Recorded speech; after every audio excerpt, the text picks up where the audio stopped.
You know deep down that you were made for more. You felt it before, late at night staring at the ceiling, wondering why your life doesn't reflect the fire burning inside of you. You've imagined success. You've dreamed of freedom. But somehow year after year, you end up in the same place. Why? It's not that you're lazy. You're not broken. You don't lack intelligence or talent. The truth is harder to admit. You're stuck in a cycle. Most people never succeed, not because they weren't capable, but because they never broke free from the invisible patterns that keep them playing small. Procrastination, fear, doubt, the need to feel ready. These aren't just bad habits. They're traps. Napoleon Hill, author of Think and Grow Rich, warned us over 80 years ago. Most people drift through life, waiting for inspiration that never arrives.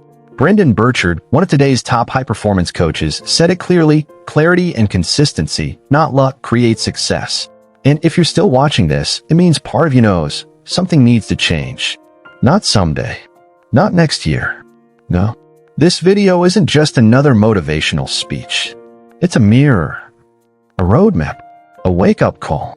We'll break down why most people fail, and more importantly, how you can break the cycle for good.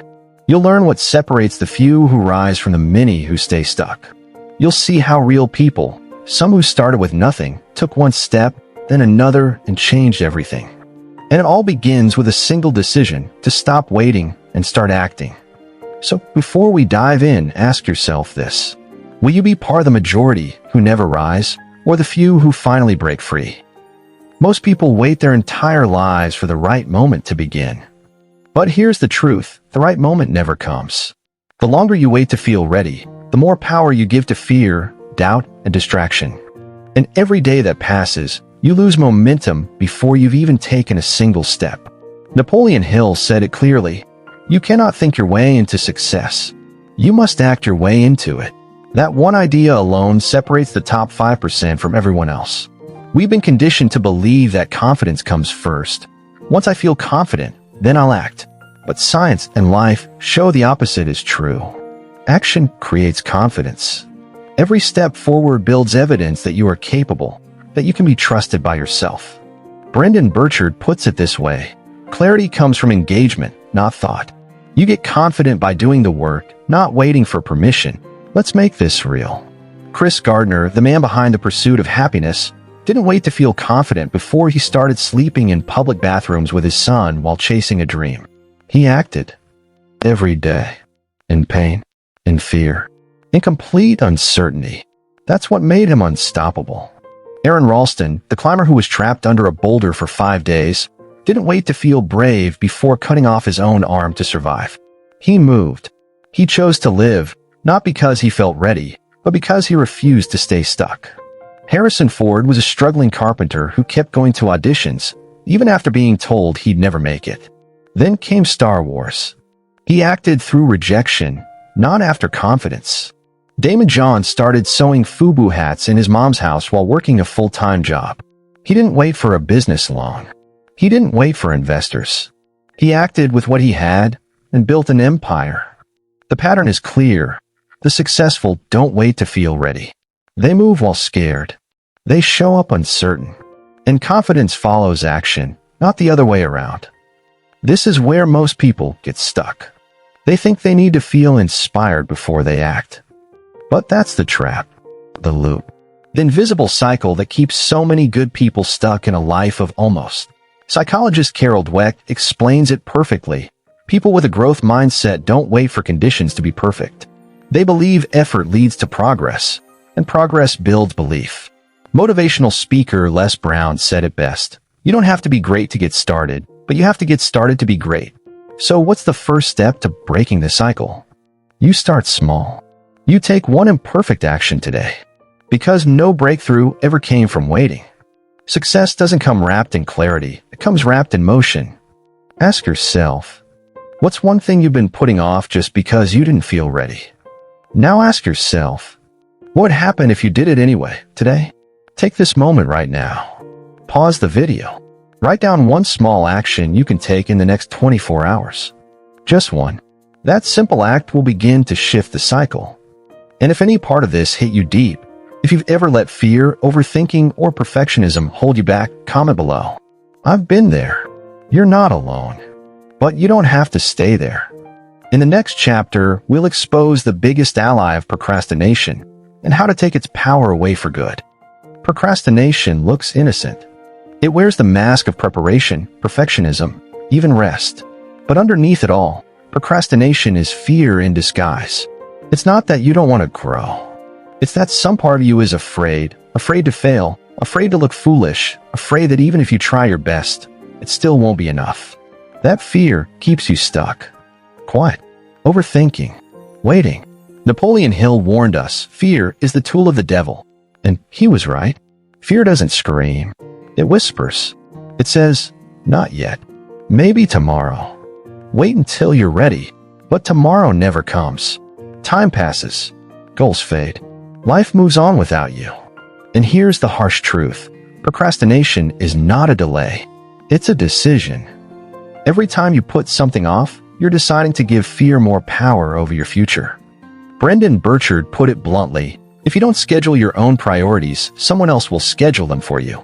Let's look at people who chose differently. Sylvester Stallone was broke, rejected over 1,000 times, and had to sell his dog just to survive. But he didn't wait. He wrote Rocky in 3 days. He acted, not because he felt brave, but because he refused to let fear decide his story. Colonel Sanders was turned down by over 1,000 restaurants before someone finally said yes to his chicken recipe. He didn't let rejection stop him. He knocked on the next door. And the next. Elizabeth Gilbert, author of Eat, Pray, Love, collected piles of rejection letters from publishers before anyone believed in her voice. But she kept writing. Not because she felt certain, but because she couldn't live with regret. Charlize Theron, raised in a violent household and struggling with trauma, had a public emotional breakdown at a bank. That breakdown became the moment that launched her acting career. Fear didn't end her, action did. Stephen King threw the first draft of Carrie into the trash. His wife pulled it out and told him to keep going. That book became his first bestseller. But he was ready to give up until he took one more shot. What do all these stories have in common? Fear was present. Doubt was strong. But action won. They didn't wait for courage. They moved despite fear. Eckhart Tolle reminds us, what you fear is never about what's happening right now. It's always a story your mind made up about the future. That story grows darker the longer you hesitate. Fear feeds on stillness. But the moment you move, even a little, it begins to shrink. Jim Rohn said it best, either you run the day, or the day runs you. So here's the shift. Procrastination isn't about laziness. It's about surrender. You've surrendered your power to the voice that says, later. But you can take it back. It starts with something simple, the 5-minute rule. Pick a task you've been avoiding, set a timer, and commit to doing it for just 5 minutes. That's it. No pressure. No perfection. Just start. Because motion creates momentum. And momentum breaks fear's grip. Try it now. Pick something you've been putting off, writing that email, cleaning your space, opening that document. Set a 5-minute timer and take the first step. You don't need to finish. You just need to begin.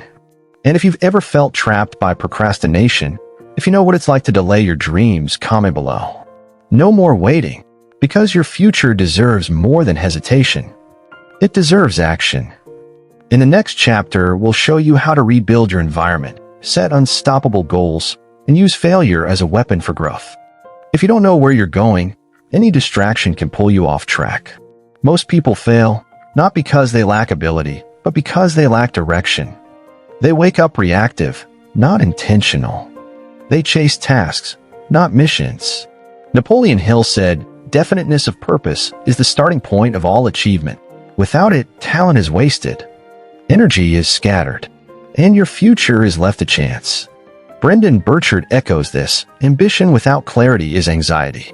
And that's what keeps most people stuck. They don't have a clear, written goal or a system to get there. But even with clear goals, your environment plays a bigger role than you think. Hill warned that most people fail because they surround themselves with those who drag them down instead of lifting them up. Your circle shapes your standard. Robin Sharma teaches, your daily environment either pulls you toward greatness or pushes you into mediocrity. You can't become your best self in a space built for your past. Just ask Steve Harvey. Homeless and sleeping in his car, he still wrote jokes, made calls, and worked on his dream. His environment didn't define him, his commitment did. Simone Biles, placed in foster care as a child, found stability through her grandparents and a gym that believed in her. Her environment nurtured her excellence. Soledad O'Brien, the daughter of Cuban and Australian immigrants, faced social barriers her whole life. But she built a circle of mentors and allies who challenged her to rise. Stephen Curry, constantly told he was too small, trained relentlessly in silence. His environment didn't cheer, so he created his own proof through repetition and grit. These aren't exceptions. They're examples. They prove that with clear goals and the right surroundings, even the most unlikely people can achieve incredible things. But here's the part most people miss. Failure isn't your enemy. It's your feedback. If you avoid failure, you avoid learning. Every failed step carries the lesson for the next. Angela Duckworth, author of Grit, says, "Success is not talent. It's passion and sustained persistence. You build that by being willing to fail, then adjusting." Think of failure like GPS. When you take the wrong turn, it recalculates, not to punish you, but to keep you moving. If your goals are vague, your environment is draining, and you treat failure as defeat, you will stay stuck. But if you flip that script, your life changes. So what do? You get crystal clear. Define your goal in one sentence. Then break it into 3 small steps you can start this week. You audit your space, physical, digital, relational, and remove what drains you. And you stop fearing failure. You start using it. Here's your micro challenge. Grab a piece of paper. Write down one clear goal. Break it into 3 doable steps. Then look around. What in your environment supports that goal? What undermines it? Make one change today. If you've ever let vague goals, toxic environments, or the fear of failing hold you back, comment below. I'm redesigning my life because winners don't wait for perfect conditions, they build them. One decision at a time. And now that you know how to act without waiting, face fear head-on, and build a foundation for growth, you're ready to break the cycle for good. You've made it here, and that already puts you in the top few percent. Because while most people drift through life, hoping something will magically change, you're here, reflecting, questioning, ready. That's what separates those who succeed from those who don't. Not talent, not luck, not even opportunity. It's decision. You now know what holds most people back. They wait for motivation before they act. They let fear whisper lies that paralyze them. They give their time to distractions instead of direction. They never define their goals, protect their environment, or allow failure to shape them. Napoleon Hill said, "Successful people make decisions quickly and change them slowly. Unsuccessful people do the opposite." So ask yourself, what will you decide today? Brendan Burchard reminds us, no breakthrough ever came from comfort. Clarity and greatness are born in challenge. You've seen it in real stories. Chris Gardner, Sylvester Stallone, Simone Biles, Steve Harvey. Not one of them had perfect conditions. They just refused to stay stuck. And now it's your turn. You don't need to change your whole life overnight. You just need to break the cycle. One step, one habit, one choice at a time. Set one clear goal. Take one bold action. Cut one toxic influence. Learn from one failure. And do it again tomorrow. Because this is how winners are built. So if this message sparked something in you, if it helped you see that your limits are learned, not real, hit that like button, subscribe, and share this with one person who's ready to break their own cycle. And drop a comment below right now. I choose action. Let that be your declaration. To yourself. To your future. To your story. Because in the end, success doesn't belong to the lucky. It belongs to the committed. And now you commit. Hey, incredible growth seekers. Wow, what a journey. If this video resonated, subscribe now for more life-changing content. Join our community of self-improvers. Smash that like button to fuel more content on mindfulness, goal setting, and emotional intelligence. Share this video to create a ripple of positive change. Comment below about your growth journey. Your insights shape our content. Next week, boosting self-confidence and overcoming limiting beliefs. Don't miss it. Every interaction brings us closer to a world of empowered individuals. Let's make personal development global. Stay inspired, keep growing. Your best self awaits. Let's unlock it together.